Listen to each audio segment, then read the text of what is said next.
you're dealing with dogs, you're going to make mistakes. You're going to guess wrong. Mm-hmm.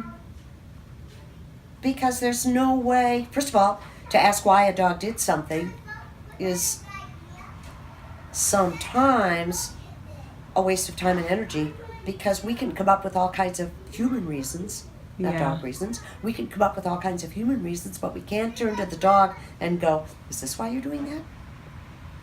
So we can only guess why they did it, so we're better off spending time going, well, what am I going to do about it? Do I need to teach a skill? Do I need to use better management? Is this dog going to be able to live in harmony in the situation that I'm trying to put this dog into? Mm-hmm.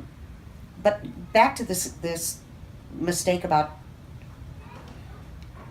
who is it that you're letting determine that you've made a mistake? Because there are so many ways to have people misinterpret you, and are you going to be misinterpreted? Oh my gosh, yes. Yeah. Oh my gosh, yes. Yeah. And again, it's like you have to expect it. You can't avoid Correct. being criticized and all these things. Correct. Well, let me ask you this. Is there anything, I mean, you don't have to tell me specifically, but were there like coping skills that you kind of developed, or different things that you learned to kind of help yourself? 'Cause, I mean, surely at some point you had some level of frustration with some of the critics, because it wasn't just having critics. I mean, I know there's stories of you getting like basically cornered at events and thrown out of places, or attempted, people were not happy with you in some regard because you were so effective. You scared them, right? And there had to have been a point where that, I don't know if it got to you, or was there a way of dealing with that stuff that was helpful for you? Well, I guess it's a matter of falling in love with what you're doing. Yeah.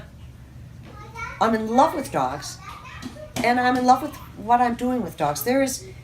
I'm very, very blessed to be able to so easily climb into a dog's mind. Yeah. And so easily be able to establish rapport with dogs. And so I love being able to do that. So in that way, I became unstoppable, because it didn't matter to me what other people were saying, how it was affecting other people, as long as I was not disempowering people or hurting people, Mm-hmm. which I wasn't. It did not matter to me how it affected people. It only mattered to me how what I was doing was affecting the dogs. The dogs, yeah. They were the ones that I answered to. So as I was experimenting and I was trying to figure it out, it was always going back to watching the dogs and how what I was doing was affecting dogs, and also sitting and watching what other people were doing and how it affected dogs. I became a very, very good observer because of the situation I was put in. When I went with a neighbor's dog to watch training at the training club, I could not join the club. What, sweetheart?